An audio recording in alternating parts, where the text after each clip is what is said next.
Buenos días, grupo. Como veis, me he atrevido a haceros una pequeña grabación después de estar entrenando esta mañana un rato, ahora seguiré. Y quería comentaros sobre algunos de los aspectos importantes en nuestra práctica. De forma que esto nos sirva un poco para todas las clases de karate, porque no quiero olvidar a los más pequeños, que quizás son los que más necesitan recordar conocimientos, ampliar conocimientos y poder estar entretenidos en estos días que nos ha tocado vivir. Bien, a la hora de practicar cualquier arte marcial o cualquier arte de los que conforman el conjunto del budo, el budo es el camino del guerrero. Hoy en día el guerrero entendemos como el que lucha por superarse a sí mismo y mejorar en todos los aspectos de su vida, no solamente en el aspecto físico. Pero bien, todas las artes marciales que forman el budo tienen algo en común, que son los tres aspectos llamados Shin, Gi, Tai. Shin es lo que se refiere a todos los aspectos que no podemos ver, ni tocar, que no son palpables, que no son tangibles, como es el espíritu, la mente. Gi es todo referido a la propia técnica del arte de que se trate. Técnica, táctica, estrategia, lo que son en la propia práctica. Y Tai son los aspectos corporales, es decir, la preparación física, el endurecimiento físico y la preparación de nuestro cuerpo para tratar arte marcial. Ojo, que preparación física no es lo mismo para todos los deportes. Se puede estar en forma, se puede estar a muy alto nivel en un determinado deporte y sin embargo esas cualidades no estar afinadas para lo que es el trabajo del karate, que es lo que nos trata lo que vamos a tratar en este momento. Entonces el secreto está en el equilibrio entre estos tres aspectos, Shin, Gi, Tai. Cualquier desequilibrio en alguno de ellos va a redundar en una merma de nuestra práctica o de nuestra evolución en nuestra práctica. Eso referido, grosso modo, a los aspectos, digamos, no filosóficos, pero sí lo que une a todos los artes marciales en común. Ya dentro de la propia práctica del karate hay otros tres aspectos que luego derivan en muchos más, que como todos conocéis son el Kihon. Kihon significa técnica al aire. Este Kihon puede ser estático o dinámico, como veremos. Cuando el Kihon es estático, se llama Ido Kihon.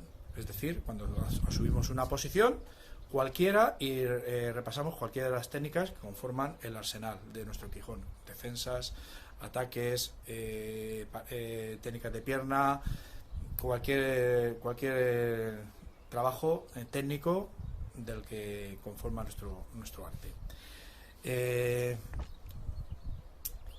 Luego está kata, que el kata es una serie de movimientos codificados que fueron creados por los maestros que nos precedieron, y esos katas representan situaciones de combate o aplicaciones de defensa personal. Están creados hace muchísimos años, pero hoy en día siguen teniendo el mismo valor, puesto que el fin del kata no solo radica en su práctica misma, sino luego en las aplicaciones, que las aplicaciones ya entraría dentro de la parte de bunkais o bunkais comités y trabajo con compañeros. Pero el kata, una serie de movimientos en los que se practica todas las técnicas del Kihon, pero con una estructura lógica que representan situaciones de combate. Bien, y por último, trabajo de kumite. Kumi significa encuentro y te de manos, luego encuentro de manos. Para hacer kumite, cualquier ejercicio de kumite, sea el que sea, es necesario la presencia de un compañero que desempeñará el rol de adversario. Entonces, en nuestros tipos de kumite, pues tenemos desde los más básicos o preestablecidos, como el tipo de Ippon kumite, Samon kumite, Gohon kumite, Yakusoku kumite, ya trabajos más avanzados, hasta llegar al Yu kumite. No vamos a desarrollar a todos los tipos, sino solo comentarlo por encima, Yu kumite o combate libre. Como veis, vamos dividiendo el trabajo del budo o artes marciales y el de nuestro arte del karate en tres aspectos. Otros tres aspectos que resaltan la práctica de cualquier arte marcial es la presencia de un sensei, que es el maestro, que etimológicamente viene a significar el que ha vivido antes, el que ha conocido más la disciplina de que se trate, y por tanto es el que representa el primer grado dentro del escalafón referido a la enseñanza. Pero un sensei no podría existir si no tuviera alumnos. Esos alumnos son los kohai. Y un grado intermedio, porque también son alumnos, también puede ser sensei de su parte, ya veremos la relación, son los senpais. El senpai es el alumno más avanzado, más veterano, es como por si los japoneses les gusta llamarlos como el hermano mayor dentro de la disciplina. Lo mismo, un senpai no es senpai por el hecho solo de llevar más tiempo o de tener más grado. Un senpai es el que realmente apoya al sensei, ayuda al sensei trabajando y ayudando a los alumnos, al grupo de la clase, los motiva, los apoya, los enseña y da ejemplo, es un ejemplo a seguir. O sea, un senpai no es el que más grado tiene, sino el que realmente se implica en su labor, igual que un sensei no es el sensei por tener determinado dan. Se puede tener muchísimos danes y no ser un sensei, bien porque no tienes alumnos, no te dedicas a la enseñanza, o bien porque no reúne las cualidades, digamos, técnicas, morales y de compromiso que debe de tener un sensei hacia sus alumnos y hacia el arte. Y Kohai pues es el grueso de todos los alumnos, pero todos a su vez somos todo.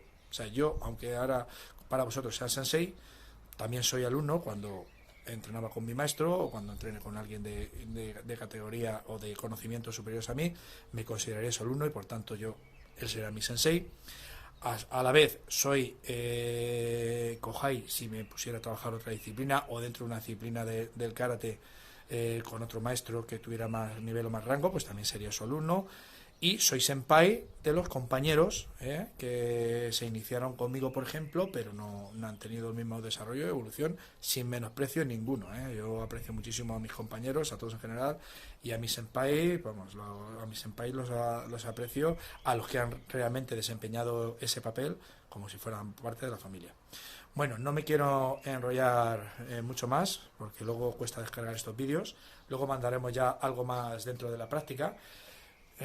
Resumiendo, hemos visto aspectos comunes a todos los artes del Budo: sin Gitai, sin espíritu, mente; Gi, la técnica propia del arte; Tai, la preparación física, los aspectos corporales; Quijón, técnica básica, defensas, ataques, técnicas de pierna, movimientos, desplazamientos, todo lo que implica el trabajo de nuestro arte; y Kumite, trabajo con un compañero, todos los ejercicios que hay.